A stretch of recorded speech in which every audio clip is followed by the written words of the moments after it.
Praise the Lord, everyone. So, second word, Luke 23:43. யாராச்சும் ஒருத்தவங்க வாசிங்க. இயேசு அவனை நோக்கி, இன்றைக்கு நீ என்னுடனே கூட பரதேசில் இருப்பாய் என்று மெய்யாகவே உனக்கு சொல்லுகிறேன் என்றார். Okay. So, Luke 23:43 பார்த்தோம். இந்த மாதிரி God சொல்றாரு, you will be with me in paradise அப்படின்னு இந்த குற்றாலி நோக்கி சொல்றாரு. So, நான் எடுத்துட்ட டைட்டில் வந்து Transformation at the Cross. It's never late to repent. சிலுவையில் நடந்த மாற்றம் மனம் திரும்புவதற்கு ஒரு போதும் தாமதிக்கார்கள் அப்படிங்கிற ஒரு டைட்டில். ஸோ நம்ம பார்க்கணும், ரெண்டு குற்றாலியும் ஒரு ஸ்டேஜ்ல வந்து ஜீசஸ் நோக்கி மாக் பண்றாங்க, அதாவது நிந்திக்கிறாங்க. Luke 23:39 பார்க்கணும். அதுல அவர் சொல்றாரு, நீ மெசியாச்சே, நீ உன்னை காப்பாத்திக்கும் எங்களையும் காப்பாத்திக்கும் அப்படின்னு அவர் சொல்றாரு. பட் அட் பர்டிகுலர் ஒரு ஸ்டேஜ்ல வந்து ஒரு கிரிமினல் வந்து சேஞ்ச் ஆகலாம். அது ஏன் சேஞ்ச் ஆகலாம்னு பார்த்தோம்னா, இப்போ நம்ம ஃபர்ஸ்ட் வேர்ட் பார்த்தோம், இதாவே இவர்களே மன்னிக்கும் அப்படின்னு சொல்றாரு. ஸோ அந்த சொல்லும் போது ஒரு கிரிமினலுக்கு ஒரு சேஞ்ச் வருது, மனசுல ஒரு சேஞ்ச் வருது. எப்படி இப்படி ஒரு மனுஷன் இந்த மாதிரி சொல்லலாம், எப்படி இந்த சிச்சுவேஷன்லயும் நம்மள அவர் மன்னிக்கலாம் அப்படின்னு ஒரு சேஞ்ச் வருது. ஸோ அந்த சேஞ்ச் நடக்கிறதுனால அவன் எப்படி டிரான்ஸ்ஃபார்ம் ஆகலாம் அவனோட அந்த ஸ்டேஜ்ல அப்படின்னு நம்ம பார்க்கணும். ஸோ அது 4 பாயிண்ட்ஸ் வச்சிருக்கேன். ஃபர்ஸ்ட் பாயிண்ட் நம்ம பார்த்தோம்னா நோயிங் காட், அதாவது தேவனை நம்ம அறியணும். அந்த ஸ்டேஜ்ல வந்து அந்த தீப் வந்து, அதாவது அந்த கிரிமினல் வந்து தேவனை அறியறான் அந்த இடத்துல.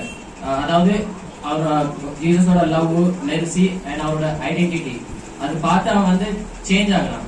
ஸோ ஃபர்ஸ்ட் வந்து நம்ம வந்து நம்மளோட லைஃப்ல வந்து சேஞ்ச் ஆகணும், அதாவது ஃபர்ஸ்ட் நம்ம காட அறியணும். ஸோ இதுக்கு ஒரு 3 எக்ஸாம்பிள்ஸ் இருக்கு பைபிள்ல. ஃபர்ஸ்ட் நம்ம பார்த்தோம்னா டேனியல் வந்து போல்ட்லி ப்ரே பண்ணான்.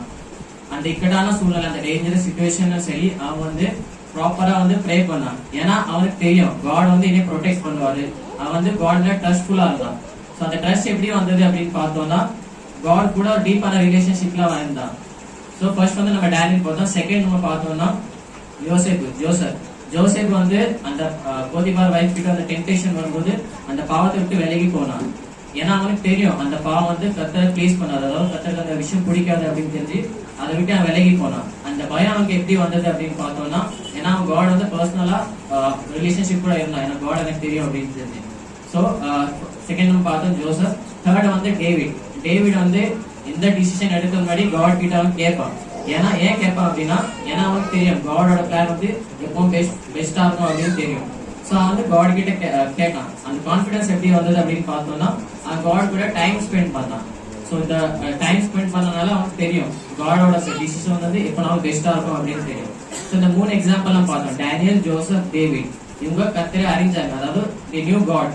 ஸோ அவங்க கர்த்தரை தெரிஞ்சனால அவங்களோட லைஃப்ல வந்து டிரான்ஸ்ஃபார்மேஷன் நடந்தது. அந்த டிரான்ஸ்ஃபார்மேஷன் நடந்தனால அவங்க வந்து ஒரு ஹையர் பொசிஷனுக்கு அவங்க இருந்தாங்க. ஸோ நம்மளோட ஒரு கேள்வி கேட்க விரும்புறேன், அதாவது நம்ம எந்த அளவுக்கு நம்ம காடை அறிஞ்சிருக்கோம், அதாவது எந்த அளவுக்கு நம்ம காடை தெரிஞ்சு வச்சுக்கிறோம். நமக்கு ஒரு ப்ராப்ளம்ஸ் இல்லைன்னா அப்பதான் நம்ம நோக்கி காட் கிட்ட போறோமா, அவர் உண்மையிலே நம்ம வந்து அவரை அறிஞ்சிருக்கோமா, அதான் என்னோட ஃபர்ஸ்ட் பாயிண்ட். செகண்ட் நம்ம அப்படி பார்த்தோம்னா ஃபியர் ஆஃப் காட், கர்த்தருக்கு பயப்படுதல். நம்ம வந்து Luke 23:40 பார்த்தோம்னா, யாராச்சும் ஒருத்தவங்க வாசிங்க.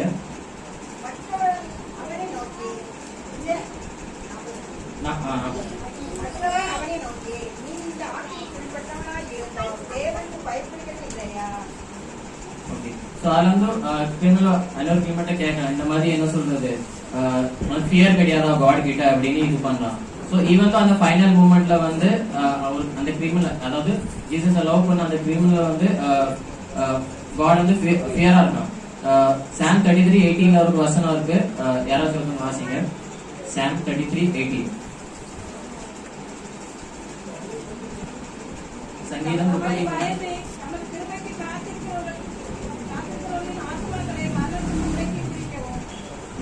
இந்த வருஷம் நம்ம பார்க்கணும், நம்ம காட் கிட்ட ஃபியர்ஃபுல்லா இருந்தோம்னா அவர் நம்மள பாக்குறாரு அப்படின்னு இருக்கு. அதே போல சாம் 147 லெவல்ல அப்படிதான் இருக்கு. யாராச்சும் வாசிங்க.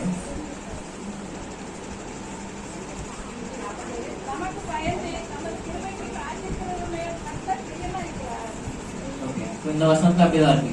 காட் நம்ம எந்த அளவுக்கு பயந்து இருக்கோமோ அவர் வந்து இதா இருக்காரு அப்படின்னு இருக்கு. அதே போல மலாக்கி 1:6 ஒரு வசனம் இருக்கு, நான் பிதாவானால் என் கனம் எங்கே அப்படின்னு அந்த ஒரு வசனம் இருக்கு. ஸோ நம்ம வந்து காடுக்கு பயந்து நம்ம ஒரு ஆனர் பண்றோமா, அதான் ஒரு கேள்வி. ஸோ நம்ம லைஃப்ல வந்து ஒரு பயம் இருக்கும் நம்ம காட் கிட்ட. ஃபார் எக்ஸாம்பிள் நம்ம சர்ச்சுக்கு வரோம், நம்ம வந்து ஒரு ட்ரெடிஷனுக்காக ஓகே நம்ம சர்ச்சுக்கு வரோம் அப்படி இல்லாம பயபக்தியோட வரணும்.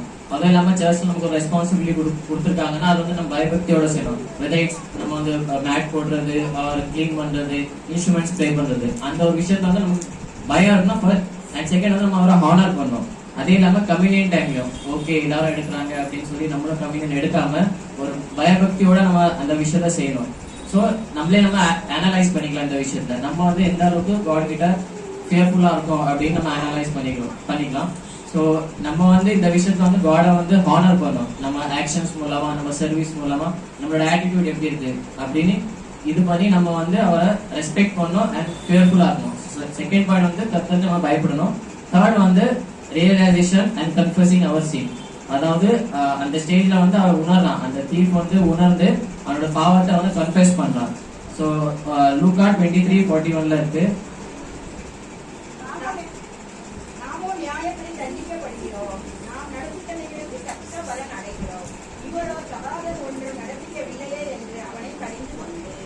அந்த இடத்துல அந்த தீஃப் சொல்றான் நம்ம ஓகே நம்ம சின்ஸ் பண்ணிருக்கோம், அதுக்காக நம்ம இந்த விஷயத்த நம்ம செய்யறோம் அப்படின்னு சொல்றான். பட் அவர் எதுவுமே செய்யல அப்படின்னு சொல்றாரு. சோ அந்த இடத்துல அந்த தீஃப் வந்து அவனோட ஃபால்ட் வந்து அக்செப்ட் பண்ணி அவனோட சின்ன வந்து கன்ஃபஸ் பண்ணிக்கிறான். ஐ am a sinner, I deserve this அப்படின்னு அவன் சொல்றான். அந்த இடத்துல அவன் யாரையும் பிளேம் பண்ணல, அந்த இடத்துல அவன் எக்ஸ்கியூஸும் பண்ணல. சோ அந்த இடத்துல அவன் தாழ்த்துறான். சோ நம்ம ரியலைஸ் பண்றோமா, ஓகே நம்ம பாவங்கள் செஞ்சிருக்கோம், நம்ம அதை வந்து கன்ஃபஸ் பண்றோமா காட் கிட்ட, உண்மையான அதை கன்ஃபஸ் பண்றோமா, அதான் ஒரு கேள்வி.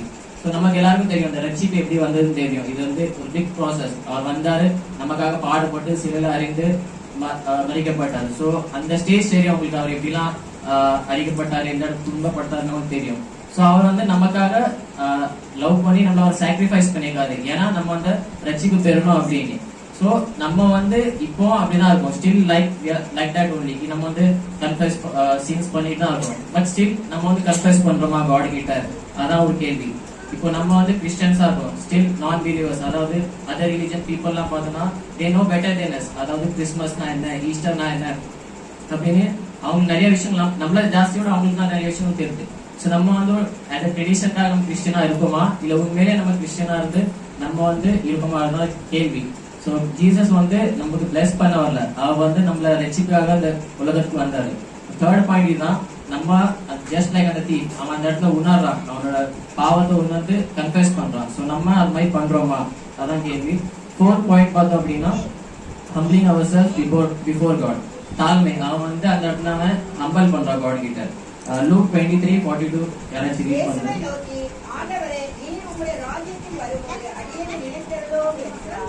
எஸ். சோ அந்த இடத்துல அவன் அந்த தீஃப் சொல்றான், நீங்க நினைத்துக்கொள்ளுங்க, ரிமெம்பர் மீ அப்படின்னு சொல்றான். அவன் அந்த இடத்துல வந்து பிளெஸிங்ஸோ ஒரு மிராக்கிளோ எதுவுமே கேட்கல, ஒரு ஹீலிங் கூட கேட்கல. அவன் வந்து ஜஸ்ட் ஒரு வேர்ட் தான் சொல்றான், ரிமெம்பர் மீ அப்படின்னு அவன் சொல்றான். லூக்கா 18ஆம் அதிகாரம் 13ஆம் வசனத்துல நானே சொல்லிடுறேன். டாக்ஸ் கலெக்டர் வந்து சொல்றான், lord have mercy on me, I am a sinner அப்படின்னு அவன் சொல்றான். நான் பாவியா இருக்கேன், என்னை நீங்க ஹேவ் மெர்சிஃபுல் ஆன் மீ அப்படின்னு அந்த விஷயத்த அவன் சொல்றான். ஸோ நம்ம வந்து காட் கிட்ட ஹம்பலா இருக்கிறோமா, நம்மளோட பர்சனல் லைஃப்ல வந்து ஹம்பலா இருக்கோமா, அதான் ஒரு கேள்வி. ப்ராவர்ப்ஸ் 3:34 ஒரு வேர்ட்ஸ் இருக்கு, God gives grace to be humble அப்படின்னு இருக்கு. ஹம்பலா இருக்கிற பர்சன் கிட்ட வந்து காட் வந்து கிரேஸ், அதாவது கிருபை தாராரு அப்படின்னு ஒரு வசனம் இருக்கு. ஜேம்ஸ் 4:10 இன்னொரு வசனம் இருக்கு, humble yourself before the Lord and he will lift you up அப்படின்னு இருக்கு. கர்த்தருக்கு முன்பாக தாழ்மைப்படுத்துவர்கள் அப்பொழுது அவர் உங்களை உயர்த்துவார் அப்படின்னு இருக்கு. சோ நம்ம எந்த அளவுக்கு நம்ம ஹம்பலா இருக்கோமோ அந்த அளவுக்கு நம்மள அவர் லிஃப்ட் பண்ணுவாரு அப்படின்னு அந்த வசனம் இருக்கு. சோ இவன் அந்த ஃபைனல் மூமெண்ட்ல வந்து அந்த தீஃப் வந்து, அதாவது அந்த கிராஸ் லவ் பண்ண தீஃப் வந்து ஹம்பலா இருந்தான் காட் கிட்ட வந்து. அந்த லாஸ்ட் மூமெண்ட்லயும் சரி அவன் வந்து ஹம்பலா இருந்தனால காட் வந்து அவருக்கு பியூட்டிஃபுல்லான வேர்ட் சொல்றது, அதாவது அந்த செகண்ட் வேர்ட் தான், truly I will tell you today you will be with me paradise அப்படின்னு அவர் சொல்லாரு. சோ அந்த ஹம்பலோட ஹார்ட்க்கு அது ரிவார்ட் அவனுக்கு அந்த இடத்துல. சோ ஃபோர்த் வந்து நம்ம காட் கிட்ட வந்து ஹம்பலா இருக்கணும். சோ நம்ம ரியலி நம்மளோட லைஃப்ல வந்து நம்ம இப்போ ஹம்பலா இருக்கோமா, அதான் ஒரு क्वेश्चन மார்க். சோ ஃபைனலா வந்து நான் என்ன சொல்ல விரும்புறேன் அப்படின்னா, நான் 4 பாயிண்ட்ஸ் பார்த்தோம். knowing God, செகண்ட் வந்து fear of God, தேர்ட் வந்து realizing and confessing our sin, fourth வந்து humbling ourselves before him. So இந்த 4 பாயிண்ட்ஸ் இருந்தனால தான் அந்த தீஃப் கிட்ட, அதாவது அந்த கிரிமினல் கிட்ட ஒரு சேஞ்ச் நடந்தது, அவனுக்கு ஒரு டிரான்ஸ்ஃபார்மேஷன் கிடைச்சது. அந்த டிரான்ஸ்ஃபார்மேஷன் வந்ததுனால அவன் அந்த ரட்சிப்பை பெற்றான். So and he is the first person, அதாவது அந்த ஃபர்ஸ்ட் பர்சன் அவன் அந்த ரெசிடி கிடைச்சதுக்கு காட் கிட்ட அந்த டைம்ல. So is the first person. So கன்ஃபியூசிவா நான் அதான் சொல்ல விரும்புறேன். ஸ்டில் வி ஹேவ் டைம், நம்ம கிட்ட இன்னும் டைம் இருக்கு. If you are still doing things, நம்ம வந்து சேஞ்ச் ஆகணும். இதுதான் ஒரு டைம். நான் டைட்டில் சொன்ன மாதிரி அதான், transformation of the cross is never late to repent அப்படின்னு. அந்த கிரிமினல் கிட்ட டைம் கிடையாது. ஸ்டில் லாஸ்ட் மூமெண்ட்ல அவன் வந்து ஜீசஸ் கிட்ட டர்ன் ஆனான். ஸோ அந்த சேஞ்ச் அந்த ஜீசஸ் கிட்ட போனதுனால அவர் வந்து அந்த நாள் அவர் பாரடைஸ்ல நீ என் கூட இருப்பேன் அப்படின்னு அந்த வார்த்தை சொல்றாரு.